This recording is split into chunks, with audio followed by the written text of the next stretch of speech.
last week, instead of mixing two songs, we've decided to use it for making music. So people start with no music, and two people, or three, or four, or five, come together. Maybe someone's good at singing, maybe someone's good at playing the piano, and you would be merging those talents together. And basically, with this technology, you can figure out who actually started the song, so it has its original owner, and also you can have royalties. Your tracking and securing of the ownership is you can see exactly where it started from. So the transaction would be maybe someone dancing, maybe someone singing, whatever your talent is, you would be sharing that value with the other person. So imagine now you're entering a music festival and you want to meet new friends in the festival and you make exchange of knowledge about music. And okay, so like the two guys and girl, whatever. So they meet together and then maybe the girl knows that the lads can make beats or rhythm or music for something. And the girl is good at maybe songwriting and she can sing directly out the lyrics so that they can collaborate together and exchange such kind of like values with each other. So now we move to the step 3. Maybe David, you can. We're gonna do a little experience. Yeah. Play us a song, Piano Man. You can play the guitar and maybe whoever want to sing something. I'll sing with you, buddy. Don't Okay. worry. I got your back. So maybe we. You gotta give me a melody. And then maybe Alex will record your sound or like the collaboration together. You need to record. I need to record my sound. Yeah. At the moment, yes. If you would like to. I can record my sound. Why I can't do it?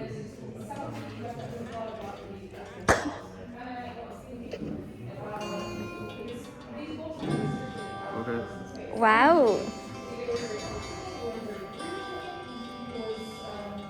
I'm at ULA. No, that's not how you say the place. I don't know where I am. I'm very, very lost. Someone send me help. I need a cab. Okay, maybe that's your collaboration. It's not bad, right? So, and then the record will be uploaded to the official website of the festival. But that is owned by not owned by the festival, but shared by anyone who joined the network. So for the 5th scenes, it would be like everyone who joined the network would see the whole file list, and then if they want to learn something from maybe Davey and Alex, they can just open the file and then to know like how they work together, and then maybe if it is someone like do the bass and then dance together maybe, and they will upload the video, and those kinds of like dancing moves can be learned as well. So that's basically the steps. We're thinking that this could either be hosted on the Cross the Tracks website or perhaps some sort of Google sharing sort of device, but we're not positive. We're hoping that you guys could either give us some recommendations on what you think could happen there. And this is a flowchart for the blockchain in which all downloaders are uploaders and A, B, C, D, E, F are the nodes and square ones are the blocks which are made. So basically if A and B are collaborated, this is a block form. Created by them. Yeah. These two are nodes and both are block created and everything is into distributed network. Yeah, then transaction will be recorded in the order and transferred together. And once you upload it, you can't temporary it anymore. It's already recorded on the website. Kind of in our same sort of ledger of the playlist, but this time it wouldn't be using, you'd have your own royalties attached to that because you just made the original music. So could you just explain to me the royalties aspect of it, please? I'm just a bit. So when we've looked into blockchain and music right now, the good thing about that is that no one is taking a percentage of whatever you just made if you want to sell that because you own it and it's not posted on Spotify or iTunes or something like that. The artist gets 100% of the transaction fees if they're making money on it. Yeah. And that's, I see, because there's no centralized label. Just like blockchain music. Like Yeah. smart contracts you use, it's distributed. It's like a decentralized music label. How they can get the transaction fee? So we recently have been looking into how crypto art and things like that, people are putting either bitcoins or prices on those, and then when you're selling them, you're getting the money for it. But So is it like an NFT? Yeah, that's an ask. I think so. We could definitely get it. I have a question. So basically, I think it's a great idea, but I think it's super interesting. Presentation time over, yeah? Yep. Yeah. Cool. So basically, the first thing I wrote is that it's as if they're making you have a band online, you can create a band online, which is super interesting. But they would, these people would meet online and create a label. Actually, at the festival, we were thinking that it was placed at the festival, but it could be at home or. So it could be both, either at a festival I think so, yeah. or at home. So, and they would create songs and put it in the blockchain, or like in the system. Okay. So after that, maybe we could host like some events where these people would do concerts or something like that. Okay. So I like the idea of the decentralized music label. What I am wondering, which to be fair, that is a unique selling point in itself. But I'm wondering what the difference is, or how you get people on board with this when another functionality like this already exists. I think TikTok duets. You know how. I don't know, what is it? So you know what TikTok is, Yeah. right? So a duet is when you can join in on someone's video. So do you guys remember when that that pirate shanty became really popular? Well known. Doesn't matter. It's just fine. Look it up afterwards. But the reason that became popular was because this guy did a song. He sung it, and then people added onto it as a duet, similar to this. So someone sung it, then someone started playing the violin to it, then someone started doing the low voice to it.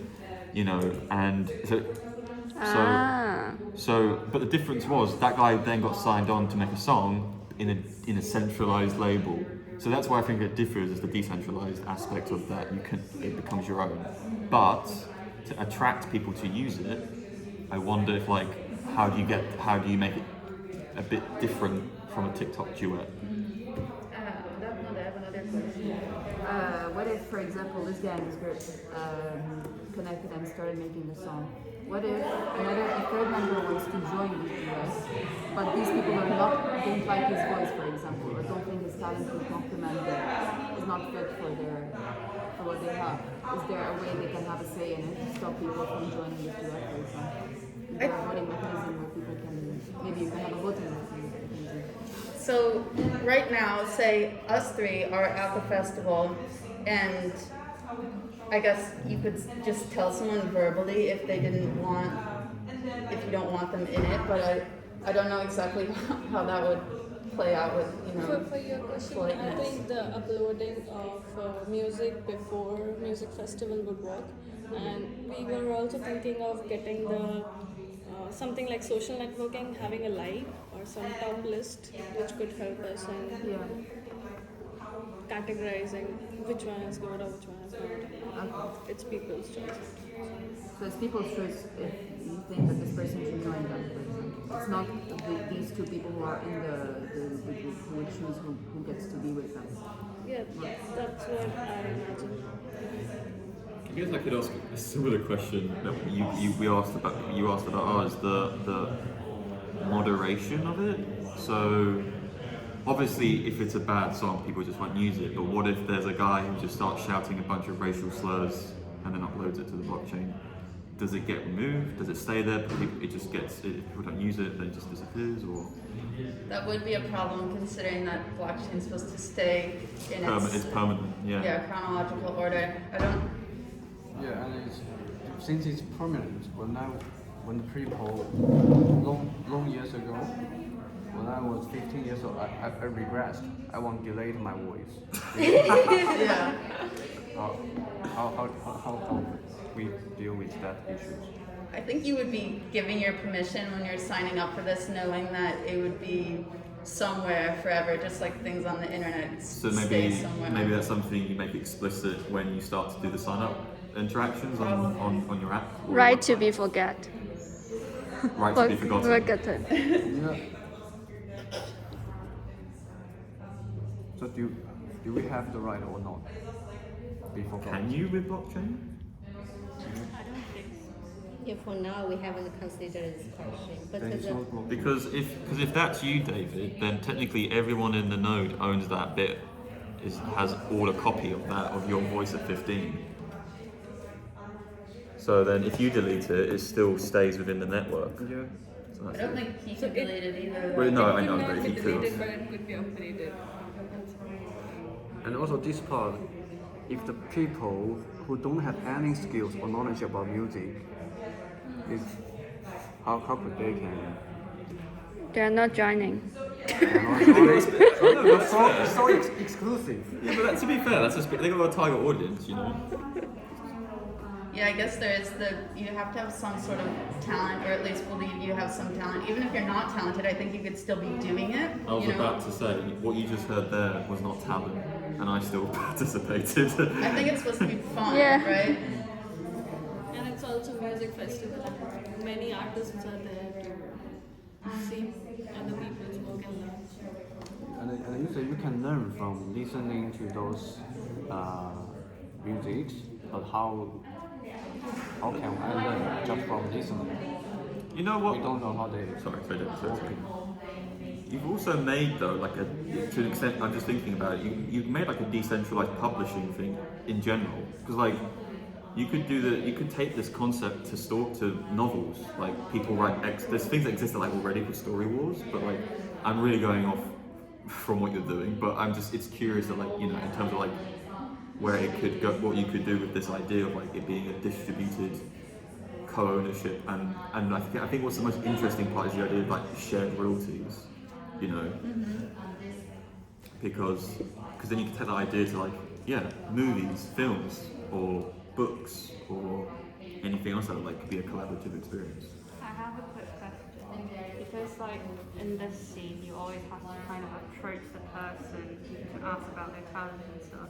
But if I'm looking at this kind of platform in the festival, how do I find the exact person that I want to work with? Good question. I don't know. We know that. Yeah, last week we were having a problem with, just spontaneity, and how are these two people, if you don't know someone, how are you going to meet and kind of have that interaction? And I don't know if we have a great plan for that, because it does take courage to go up to someone and you obviously don't know anything about them. How do you know if they have any talents, right? So, yeah, I don't know if we have an answer to that yet. And for this one, so once you upload stuff, you can add it onto it, right?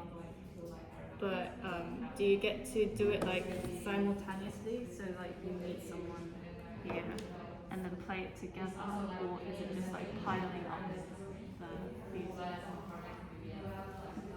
I think this one, you don't have to meet others or collaborate others. The interaction happens in this stage. And Because like in the festival, you're doing it on the spot, right? Yes, But can we do that on here as well? maybe. That would be to do it, not at the festival or after the festival, I think would be a good opportunity for people. Maybe we need to have like a subsection after step 3.